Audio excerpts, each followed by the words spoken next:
Hey guys, I'm Lee Strachan and today I am looking at trail shoes. We have had many, okay?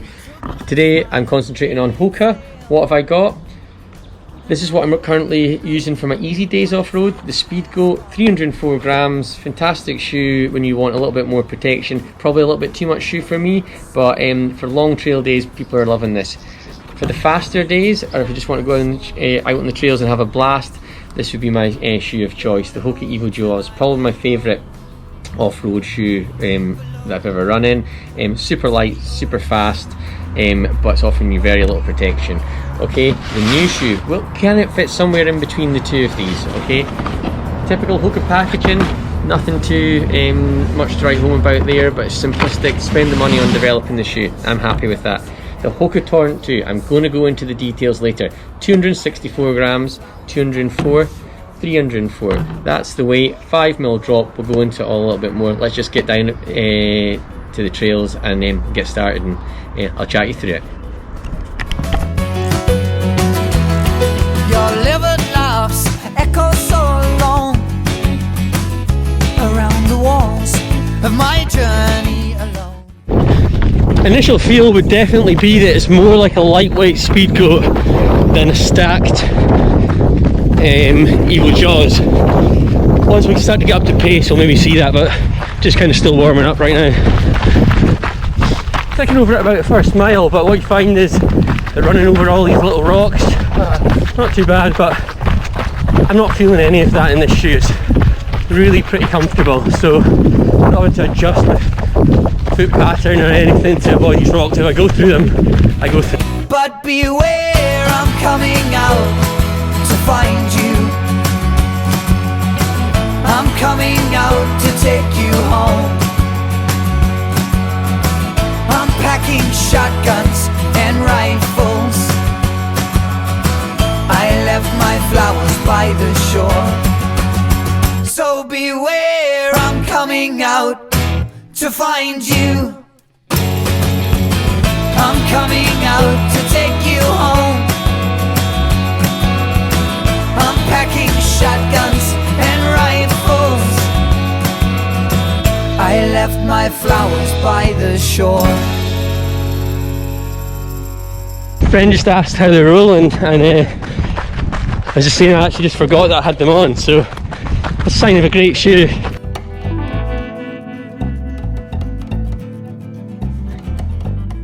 Interestingly, first time out of the box, 2 and a bit miles in, 3 miles in maybe, and I haven't adjusted the laces. It's quite unusual. Often in a new shoe you'll stop, retie, relace. I laced up in a hurry, his friend was waiting, got out, and yeah, no issues whatsoever, so it might just be luck, but it's positive.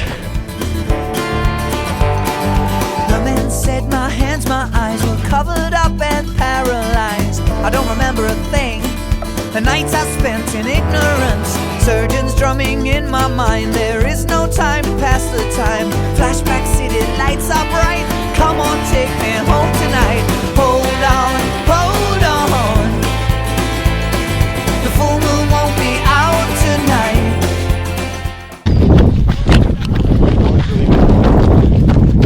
So we're starting to pick up the pace quite a bit here on the progressive, and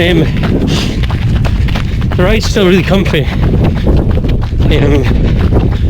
Really good transition from mid-foot and toe off. I'm not using the heel a lot, maybe slightly more at the slower paces, but if you pick up, the transition probably gets even better, I think. So yeah, enjoying it, really enjoying it. Touch my hands, you become bruised, battered, broken, severed, unspoken. Don't believe it, don't believe. Hold on, hold on. The full moon won't be out tonight. Hold on, hold on. Progressive might be over. Raymond just took a tumble, but he's a tough lad. We'll see how he goes, but yeah, we're talking shoes too much. Okay, he's back on it, he's back on it. He's flying. I could have lived. Are we cool on the outside?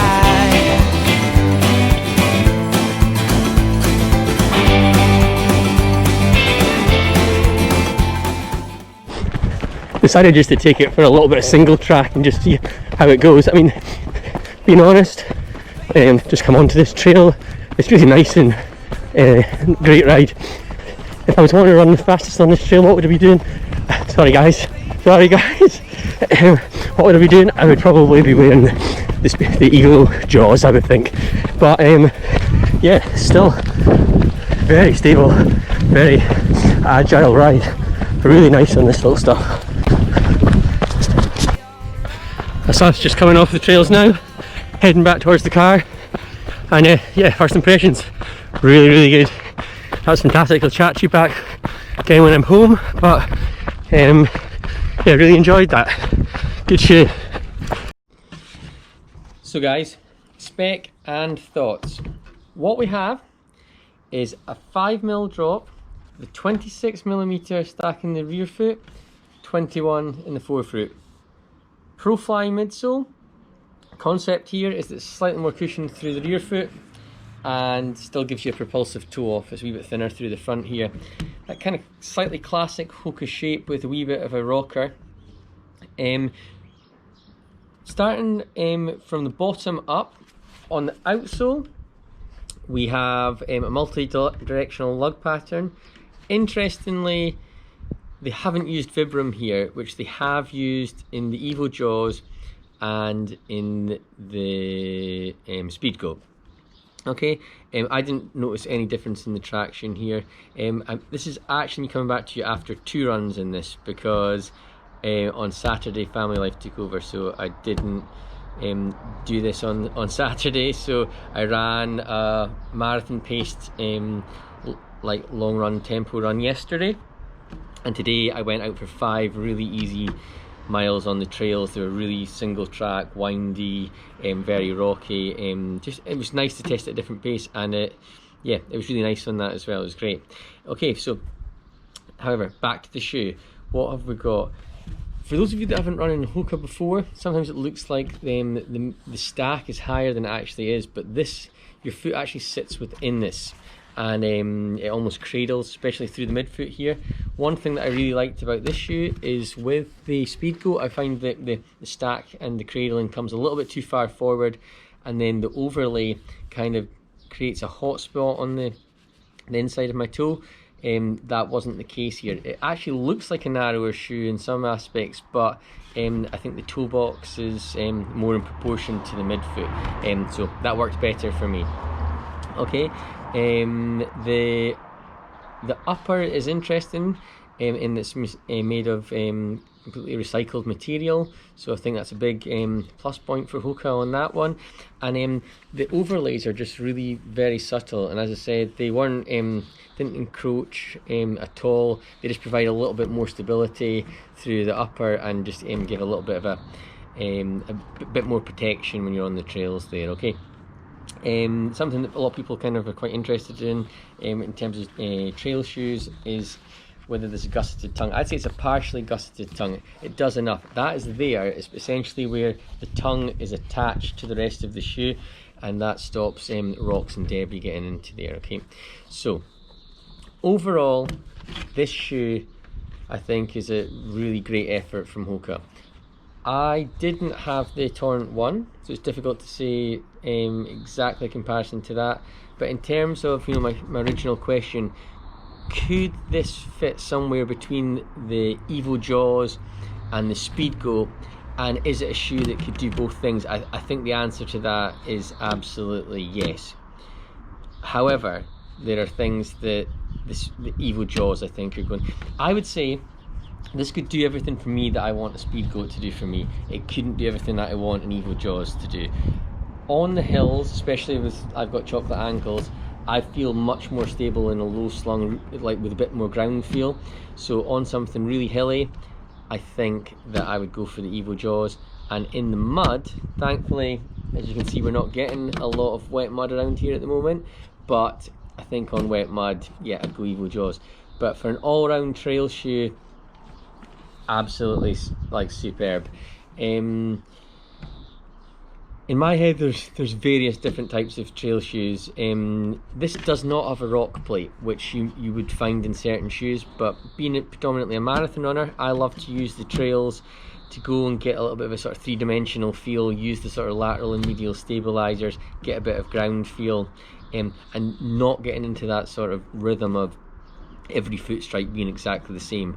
So I was intentionally looking for a shoe that didn't have a rock plate, because sometimes it can, on flatter trails, it can get you into that rhythm. It's even more like wearing a carbon plate. And to the same extent, you've got like very heavily cushioned shoes, the Hierro from New Balance, you've got the Speedgoat, the Mafati, both from Hoka. Yeah, great, but again, I think, as I said earlier, maybe a little bit too much shoe for me. And then you've got your really stripped back kind of Eagle Jaws and your X Talons, like the X Talon from Innovate. I love those shoes, fantastic, but they're not easy day shoes and they don't offer a lot of protection, you know. So shoe that's going to do everything, or have the capability, I think this is a winner, guys. Okay, if you've enjoyed this review, then I'm going to do a little prelogue, tell you a little bit about who I am and how I came to do this. Obviously I like talking, obviously I like running, and at the moment when we've got social distancing, it seems like a fairly decent use of time. Okay, tune in if you want to hear any more shoe reviews. Not sure what's up next, but we'll see what takes our fancy. Okay, all the best and take care, but if you're thinking about a trail shoe, go out and get it.